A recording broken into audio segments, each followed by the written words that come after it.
There are two big areas of reform, and they are, of course, what do we do about natural gas? How do we decarbonise the gas sector? Our reliance is really, really deeply ingrained, the most extensive reticulated gas network in the country, which means that the challenge is big for us, bigger than some other states.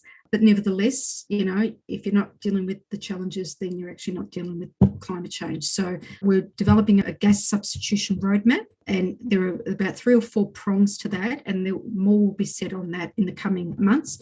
One is an increasing reliance that we should put on electrification, greater reliance on energy efficiency. And then, of course, is there another type of gas other than natural gas? So what is the role of renewable hydrogen in that? What is the role of biomethane, for example? I was also kind of excited to hear you talking about recognising the challenge of gas and seeing the need to move away from gas. I'll be very keen to see that gas substitution roadmap. But it does, and I'll say this as someone sitting down here in the Otways, flag a few questions around why new drilling has just been approved for gas just off from the Otways here down at the 12 Apostles. Simon, where do you see this fitting into the debate about our energy mix and how fast we can and can't be moving? It might surprise quite a few people that in the electricity sector, we use very little gas. Only 2% of Victoria's electricity comes from gas power generation. So as we start switching on batteries, like the Victoria's big battery, I believe, is in testing right now, which is the largest battery in Australia. It's totally dwarfed the battery in South Australia. As we have more batteries, and maybe we'll get a pumped hydro project going in Victoria,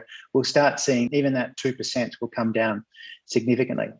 On the flip side, though, half of the gas that is burnt in Australian homes is burnt in Victorian homes. When we opened up Bass Strait, it was out in the 70s, and we found massive amount of waste gas, and Victoria saw that as an opportunity to reticulate to houses around the state, and we heat our homes and heat our water with gas far in excess of any other state. So it is very significant that the Victorian government has a gas substitution roadmap. It's actually quite brave to have a document out there telling the gas industry we are having a government approach to weaning ourselves off your product. No one's managed to have a coal substitution roadmap in any jurisdiction in Australia. So hats off to the government for that. But I'm with the large number of Victorians scratching their heads as to why we would open up new gas fields or do anything that makes it easy to extract gas when we know that we are moving off gas.